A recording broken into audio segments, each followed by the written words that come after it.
Hello, friends. Today I am joined by Janie Cheaney. She began homeschooling in 1985 and graduated her second and last child in 1996. Janie is the author of the Wordsmith Creative Writing Series and has published 6 novels for children. Since 2008, she has written a regular column in World Magazine and comments regularly on World Radio. She and her husband live in Missouri. And I am just so delighted to get to chat with you today. Janie, would you begin by telling us a little bit about yourself and your family and how you originally got started homeschooling? Okay, Amy. Well, thank you for inviting me. I have 2 children. My husband and I married in 1971, so we celebrated our 50th wedding anniversary last year.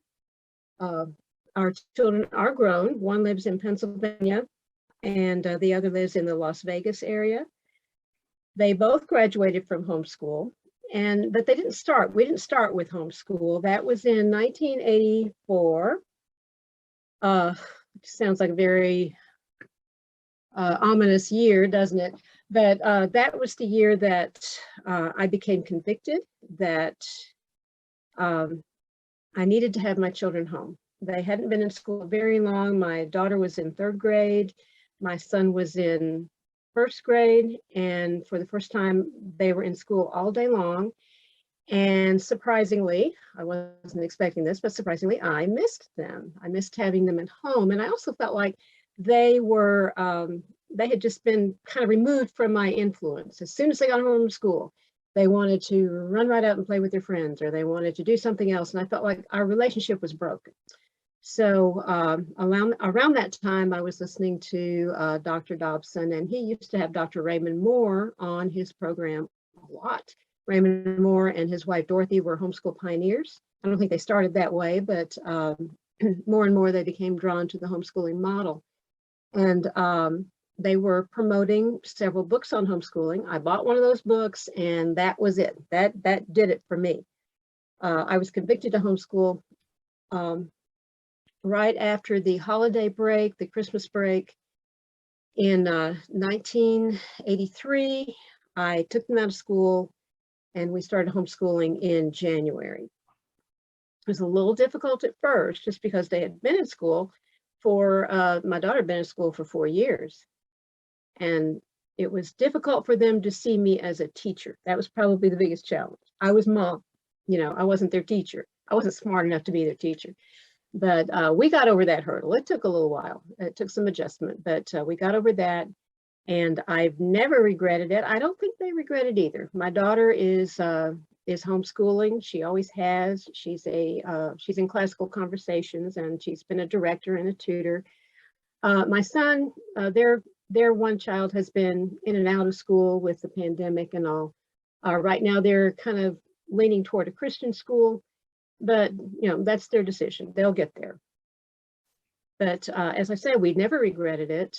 We were going to homeschool for maybe 2 or 3 years, just to get the kids on a firm footing, but we ended up going all the way through high school.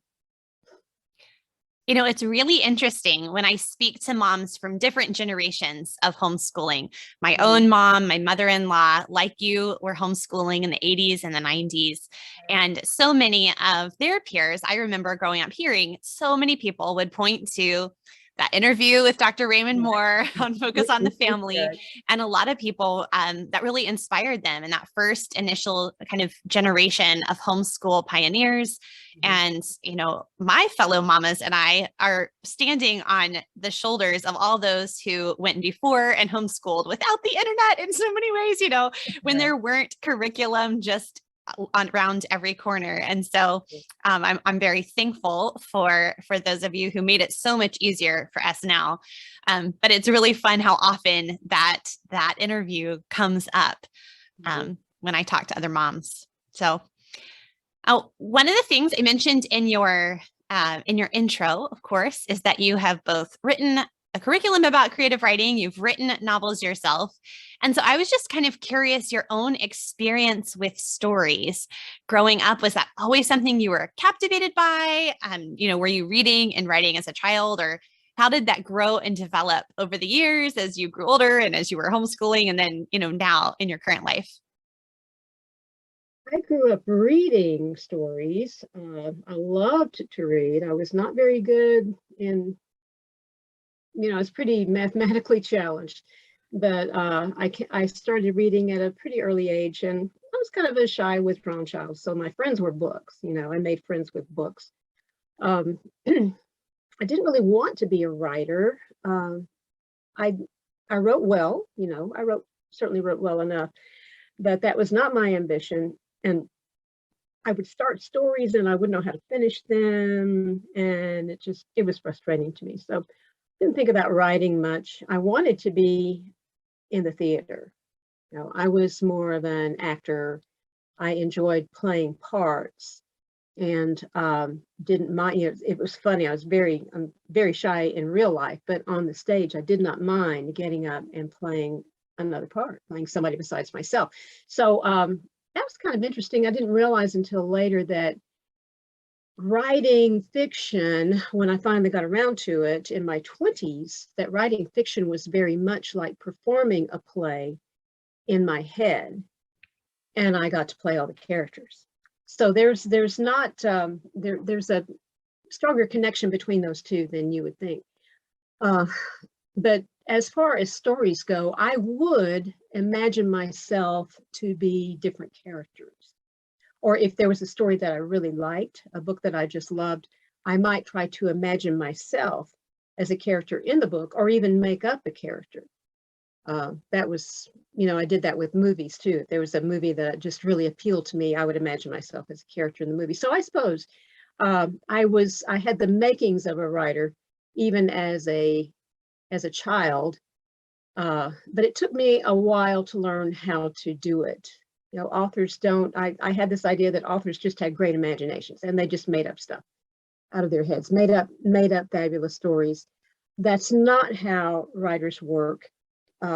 I like to tell young writers and children that all aspiring writers have the same thing. They all start with the same thing, and that is personal experience. And we all have personal experience. What you need to do is learn how to mold that experience into a good story in a fictional situation. And there's all kinds of ways to do that. So that's what I eventually learned. I can relate to what you were saying. I have a daughter who loves to write, and she'll always have these great ideas and she'll have these incredible stories she's developed, but it's really hard to figure out how to end the story sometimes. I think that really comes with maturity and practice. And I keep reminding her, every author goes through that period, and, it doesn't just come out all in a perfect, plot to the very first draft. So I have to keep working at it. Yeah, well, you have that for me. I've got personal experience along that line. Yes. Well, for many homeschool moms, I think teaching writing can feel really overwhelming. I've heard that from many of my peers, and, that seems to come up a lot. It's like a mom is either really worried about teaching math, or she's really worried about teaching writing, or both. And it doesn't help that there seem to be so many different philosophies, and advice that's given. Everything from one extreme, which don't teach your children to write, it'll just all happen organically, to the other extreme where there's very strict systems and formulas to follow. And, a mom is sort of left in the middle wondering, well, these things seem incompatible, and what if I pick the wrong thing? Am I going to ruin my child? So what do you think are some of the most important aspects of the writer's craft? And how can we best nurture those things in our children through the different stages of their schooling years? Okay, well, I do have a philosophy. When I started homeschooling, I had already written a novel. It wasn't very good. It was never published, but and I had been writing short pieces, articles, a few stories. I had ambitions to be a writer at that time. So I thought, well, hey, I know how to write. But when it came to teaching my children how to write, I realized I didn't know how to teach it. So that's a whole different ball of wax. In the beginning, I got, as you said, at that time, there wasn't much curriculum available for homeschoolers. I would pick up textbooks here and there, but they all seemed really formal and structured. And I thought, there's got to be something easier than this. We did grammar workbooks, but the kids were having a hard time connecting the grammar that they were using with their actual writing. So I'm thinking, okay, there's got to be some way to connect all this. I got some help. There was a book published in the 80s, I believe, called, maybe it was the 70s, called Any Child Can Write. I found that in my local library. And that turned out to be the greatest help to me overcoming that hurdle of teaching my children what I already knew. So Dr. Weiner, I believe it was Howard Weiner. I don't remember his first name. It was Dr. Weiner. He just established, he said, you just need to establish a few guidelines. Let the child know what you want, what you're expecting. And the guidelines are fairly simple. There aren't that many rules that are hard and fast to good writing. So one is, you write with nouns and verbs. You need to really focus on the nouns and verbs. You don't want to be wordy. You want to be concise. You make your adjectives descriptive and not qualitative. You don't just say everything is great or super or fantastic. You use descriptive adjectives to describe those qualities. And you learn what's the difference between a weak sentence and a strong sentence, and you strive to make your sentences stronger. And there really aren't that many basic principles to good writing. So I boiled it down to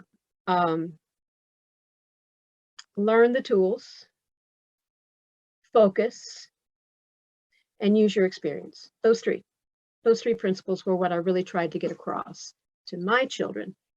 And I started by, as Dr. Weiner recommends, whenever you make an assignment, like you'd assign a descriptive essay.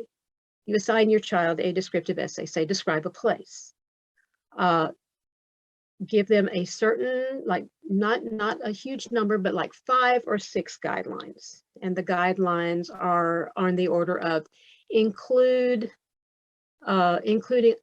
something that you smell, include a sound, include a line of dialogue, what, if that's appropriate, what you hear someone saying. Don't use the word I, or don't start a sentence with the word I, like I see or I feel. Things like that. You just give them a certain number of guidelines and help them to use their memory, or if they're describing a place, to actually go to the place and write down the details, just jot down the details that they're experiencing there, and then use all that to make a clear and effective, emotionally connecting essay. And it worked with my children. Now, my children were both good readers. They read a lot, and I know, that helps too. Just a real background in reading helps immensely. So what I tell parents who are concerned about, how do my second grader, I can't get him to sit down and write an essay, and my personal feeling is, don't worry about it in second grade. You don't need to push this in second grade. I think writing is something that can wait until maybe even 4th grade. They can do a lot of reading in that time. Between 1st and 4th grade, they can do lots of readings and get lots of those good language patterns, lots of vocabulary. They can get all of that in their heads, and then ready to start more structured writing, they'll have a lot of material to draw from. So my philosophy is keep it simple. Don't try to do too much too soon. Provide guidelines, let them know what you want. Make sure that they focus on don't be too general, and use their senses and use experience. I love that encouragement because sometimes I do think we can just overcomplicate, maybe because of our Right. anxiety. For A lot of sure. times it comes, we want to do a good job, right? So we make things so complicated. And to just remember that sometimes keeping it simple actually enables us to focus on what's truly important in the writing process and sets our children up for success as well.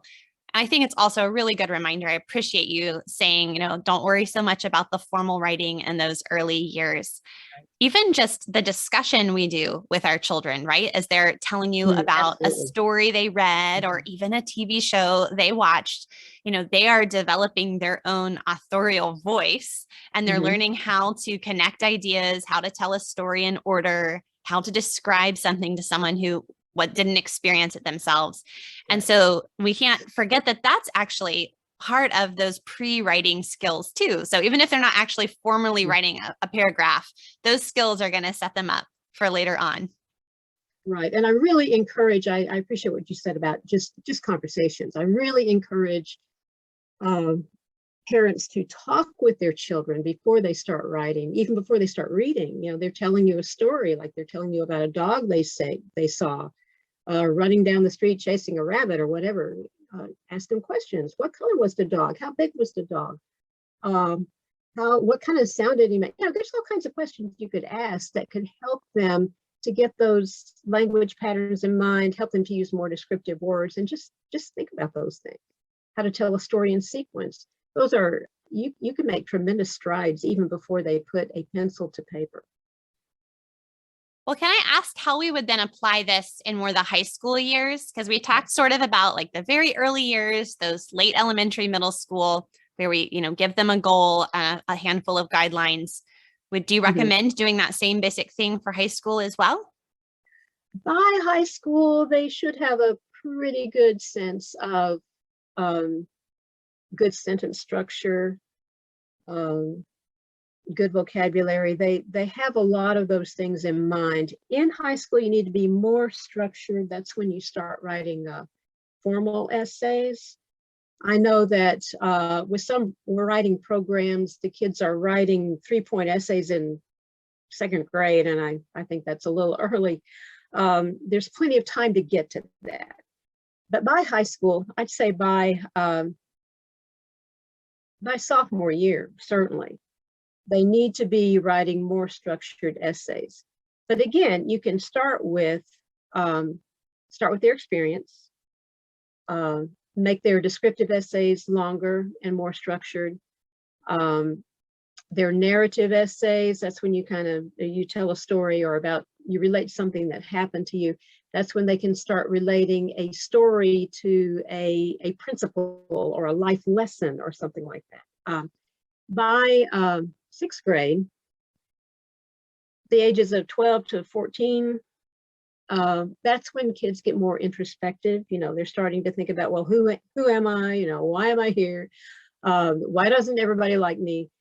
They get very self-conscious, and I think that's a good time to start this more introspective writing, like I'm talking about in the book Wordsmith, which I will show you here. You're getting the mirror image, I guess, but this is Wordsmith. This is the middle grade book, and that's where I really encourage them to start using their own experience to think about their place in the world and think about where they fit and who and all that kind of thing. That just gets more intensive in high school. And also in high school, they're starting to relate their own experience to the world that they live in. And so they're writing more, they're doing more research. They're writing research papers, hopefully.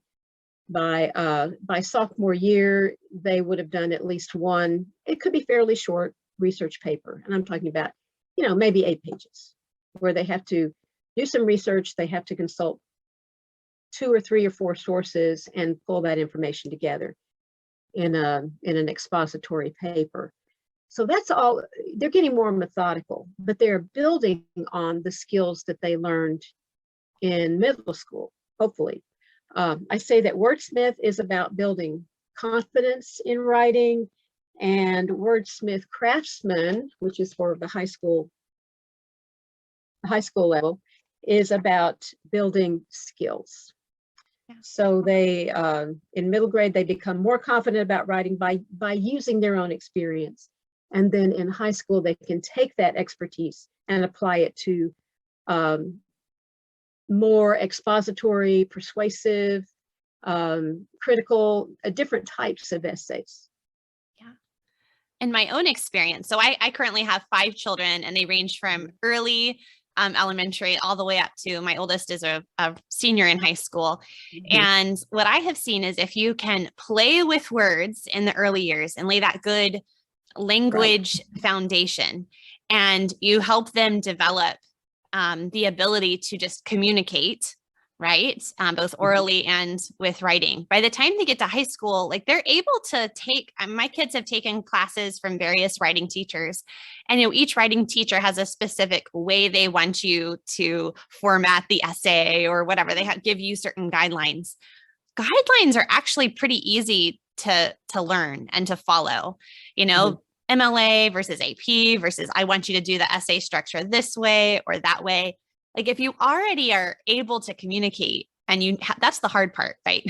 You can learn the essay structure whenever you need to, right? The format, yes. The format is, I think sometimes we get it lopsided and focus so much on the format in the early years that it's like you've missed this beautiful window of time to just develop language skill.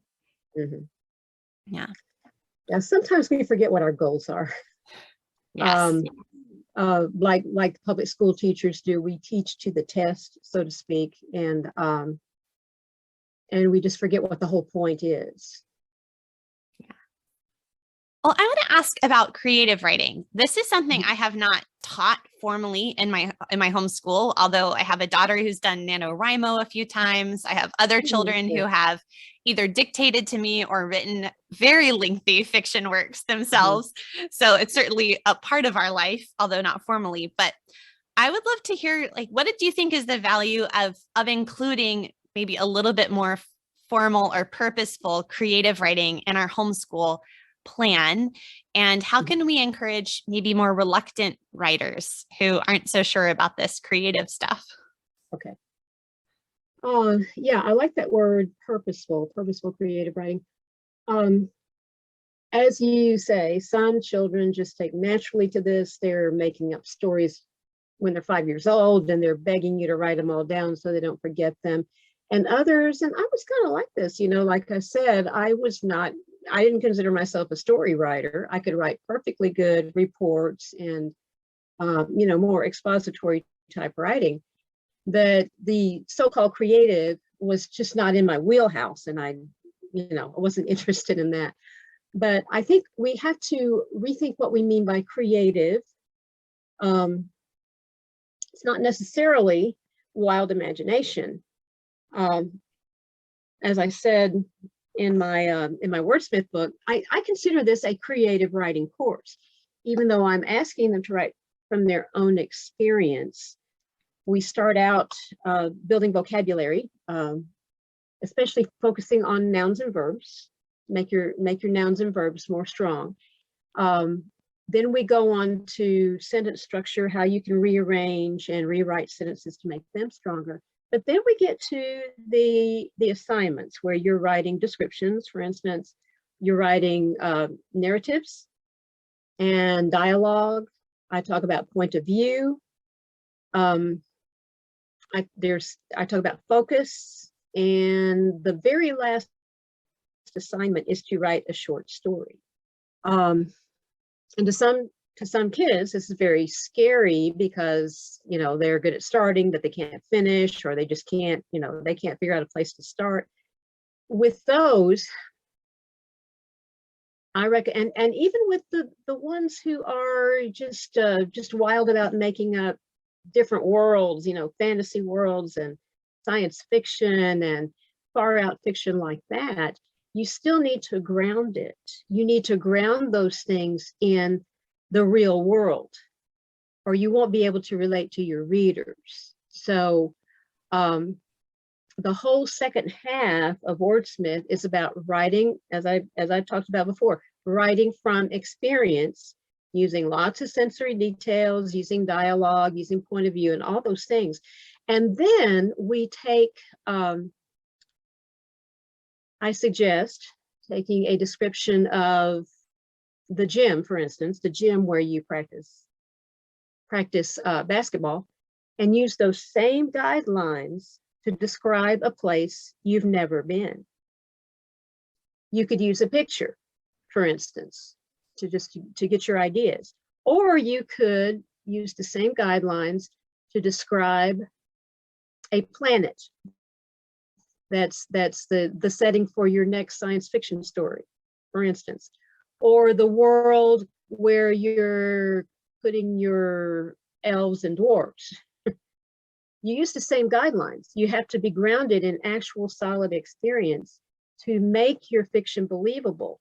And then for those who are not so, what they consider imaginative, and I believe that everybody is imaginative. Everybody has an imagination. We can all imagine things that are not right in front of us. So we all have imaginations. But for those writers who feel more reluctant to do that, like to expand their experience, it helps to do the same thing. You know, you take the same guidelines and use them to describe a place you've never been. And it could be a fantastic place that you just completely make up out of your head, or it could be a historical painting, or a scene from a movie. You know, the same principles apply, is what I'm saying, across the board. And by using the guidelines and grounding your writing in actual experience, you can both be more imaginative. You can encourage the imaginative ones to kind of come down to earth a little bit. And you can also encourage the more literal ones to take a few steps out, take a few steps out of their actual experience and just try to imagine themselves somewhere else doing other things. The final assignment, as I said in Wordsmith, is a short story, and a short story has a plot. It has a structure. It has a particular formula that all stories follow. But I ask them to use something that happened to them and shape it into a story. So they will start with something that they really did or something that they really experienced, and then they will make it a story. So they'll have rising action, and they'll have a climax, and they'll have a falling action, and it will have a story shape, but it will be based on their own experience. And once they ground the story in their own experience, then they can take it wherever they want. The story doesn't have to end as real life did. They can fly off in some totally other direction. But when you have something to start with, when you have something to work with, it's not so scary. I think a kid sitting down to a blank piece of paper is frightened. I mean, you've got so much you can work with that it's you don't know where to start. So starting with experience helps both the imaginative and the more literal child to step out into more creative writing. And I do think it's important.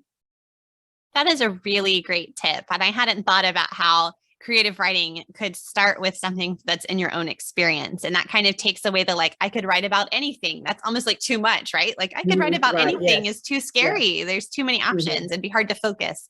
But if you start with something that is your own experience, especially if it's, you're just learning, you're a kid and you're just learning how to express yourself this way, it gives you a jumping off point. It's like a safe place to then be creative and go all sorts of different directions, I could imagine. Right.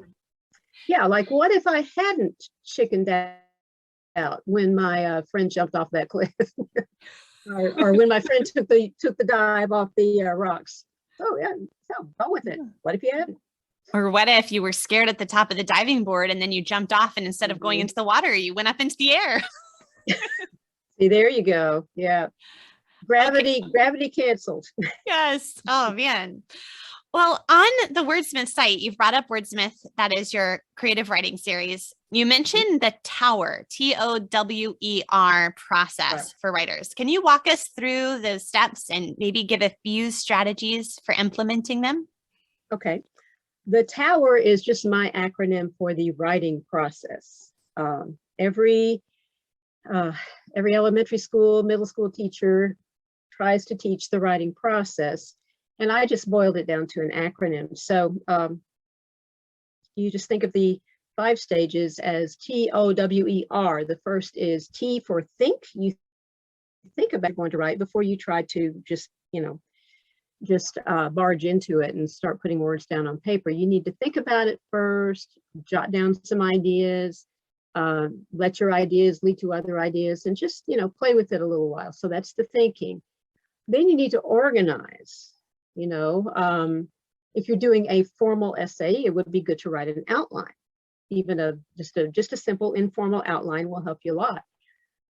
If you're writing a description, then you need to decide how you're going to, are you going to move from small objects to a large picture? Are you going to start with a large picture and move down to a smaller object? How are you going to do this? So that's the organizing part.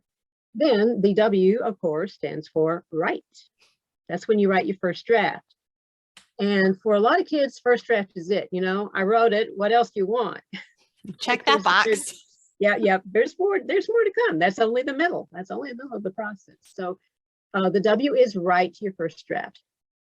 The E is evaluate. And I recommend that you, first of all, I recommend that all drafts be written in double space, even if you're doing it on a word processor, double space. And that doesn't just give you more literal room to write in corrections. It kind of expands, it opens up the manuscript in your own mind. And you can see, hey, there's room. It's not this tight ball of words here. These words are spread out. I can move them around. I can do more with this. So that's the evaluation part. And in Wordsmith and in Wordsmith Craftsman, I provide guidelines for revising, just questions that you need to ask yourself. That's the evaluation part. And it's very important. Personally, I love doing revisions. The hard part is getting something on paper. Once I have something on paper, then I've got something I can work with. So I like revisions. A lot of kids don't, because they just don't understand that that's part of the process. But once that's done, and this is something that moms and teachers can help their students with, because they're going to need a little help to get started before it becomes second nature. So once the evaluation is done, then you go to the R, which is rewrite. And that's the part that just doesn't seem fair to a lot of kids. It's like, I wrote it, why do I have to write it again? Again, it's just part of the process. All writers rewrite. Nobody writes it right the first time. So it may be a little hard to learn, but in my case, like I said, I enjoy it. And I think if someone is a real writer, they will learn to enjoy it too. Yes, that all writers rewrite is kind of right up there with show your work when you're talking to your kids about math. There's something that just, they don't want to do it, but you keep at it. It's like, no, this really is important. I promise. Well, Cheaney, as you think about Wordsmith, and we've talked about that some today, what do you think kind of sets it apart from other writing curriculums? Okay. Number one, I think it's fun. I wrote it to be fun. I address the student just one-on-one. Wordsmith is meant to be self-teaching. There is a teacher's guide that goes along with it if you feel like you need a little more help. But I'm talking to the student as someone who has been there, and understands that this is hard. I mean, it's hard for me now. I am a professional writer. This is what I do for a living, and it's still hard. But the rewards are very great. So I try to establish kind of a common bond with them. And then there are little lighthearted assignments and asides that could make you laugh. So I think that's one distinctive. A lot of writing programs are fairly staid and formal and structured and just no nonsense. And it's not that It's not that I go in for nonsense, but I do try to be a little more lighthearted and friendly with the whole thing. I think go ahead. I was just going to say, when we take ourselves too seriously, sometimes it makes us grumpy and then we aren't actually learning very much. It's good to have a lighthearted approach to our learning, but it's part of humility, I think. Yeah, I would hope so. And I also use a few little figures of speech when I'm explaining grammatical terms and things like that. It's not as formal as a lot of programs. The second difference, I think, is that I am a professional writer. Most of these programs are written by teachers, and there's certainly nothing wrong with that. You know, teachers have plenty of experience with other students, and they might include angles that I don't. But as I am writing as someone who has experienced these same struggles and have managed to kind of make a go of it. It's not that everybody will become a professional writer, but I think I have, you know, I have some insights on the process that maybe some teachers wouldn't. I'm coming at it from a different angle. And I say another difference is that it's not comprehensive, but it is expandable. I think what I'm addressing are the most important principles of writing. In Wordsmith, the middle grade book, I think what I'm giving them, as I said before, I'm trying to give them confidence in writing, and the principles that they learn there, they can use in any kind of writing. Even more expository, structured writing. The principles are the same. So as such, it is not comprehensive, but it is expandable. And the assignments that they do in Wordsmith could be adapted over and over and over again. The principles are the same, and the guidelines are roughly the same too. So number one, it's fun. Number one, it's fun. Number two, it's written by a writer, not a teacher. And number three, it's expandable. And in that sense, it's economical because it's just one book, but you can use the assignments over and over again and get a good, what I would consider a good basic writing education. That is great. Well, thank you for sharing that with us. It was funny because I told my mom that I was going to be talking to you, and she went digging around in some of her old boxes because she still has a lot of our old homeschool materials. And like, you know, like many good homeschool moms, she had shelves full of all the curriculum she would pick up that looked cool at the time. You know, we wouldn't actually use all of it. I remember. But yes, but she had one of the old original copies of Wordsmith, like white and black on the cover. So she texted me a picture. She was like, "Look what I found." So I know this has been around and has been a blessing to many homeschool families for a while now. And you have this new pretty colorful cover. Right. Well, Janie, here at the end, I'm going to ask you the questions I'm asking all my guests. And the first is just, what are you personally reading lately? Right. Yeah, I love that question. I've been reading, well, first of all, I write, or I contribute to a website, a children's book review website for Christian parents. It's called Redeemed Readers. So I read a lot of children's books. And probably the best one I read recently is called Alias Anna, and it's a Holocaust story. It's about a Ukrainian girl. This is a true story. It's a Ukrainian girl who was a piano prodigy with her sister, and they suffered under Stalin, and then when the Nazis invaded, they had to run for their lives. And she has quite a saga. It's written in verse, so that makes it, the format is a little different, but for that reason, the emotional impact is sometimes greater. In my adult reading, I just finished a book called Rescuing Socrates, which is written by a he was an immigrant from the Dominican Republic, and he came to the States at the age of 8, I think, dirt poor. You know, his mother, parents were divorced. His mother was just scrambling to make a living in New York City. He ended up going to Columbia. He got a scholarship to Columbia, and now he teaches at Columbia. He's the director of the Columbia core curriculum, and I'm very interested in that because I think I think the university needs to return to some sort of core curriculum, largely based on Western tradition, and he agrees with that too. But also, you know, broadening the curriculum a little bit to include other traditions and viewpoints. So I just finished that. I found it very interesting, and he has a very interesting story too.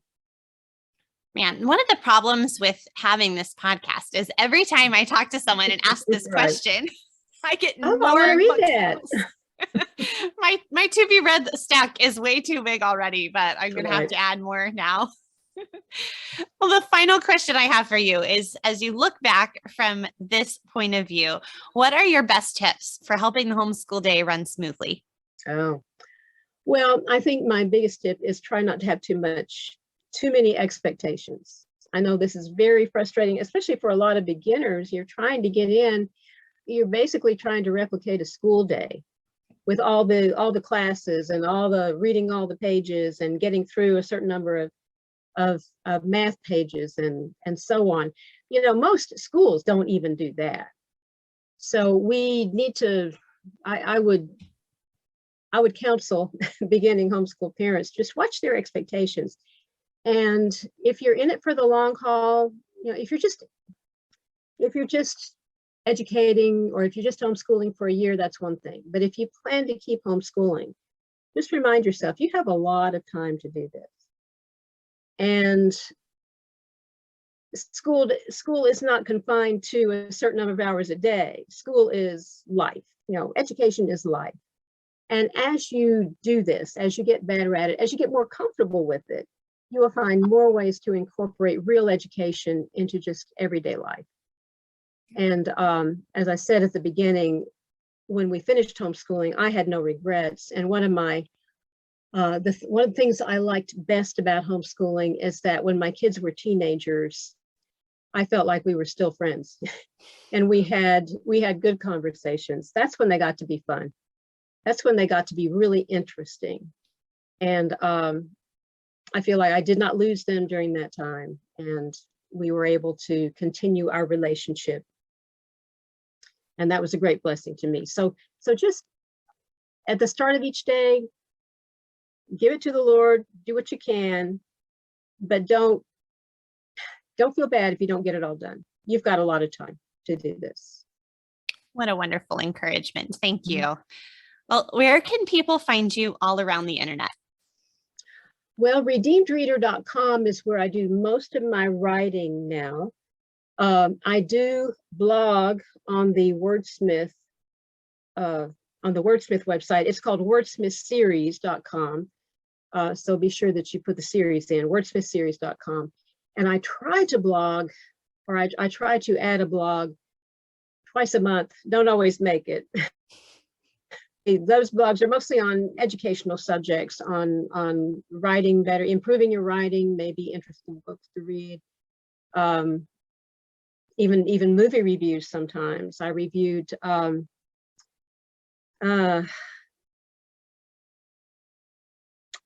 Professor and the Madman. I think it's the title.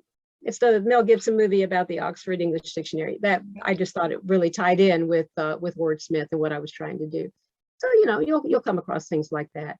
Those are the two main websites that I write. And I, you know, as you mentioned earlier, I do write for World Magazine. So my column is on the World website, also wng.org. Wonderful. I will have links to all of those resources in the show notes for this episode at humilityanddoxology.com. Thank you so much for chatting with me today.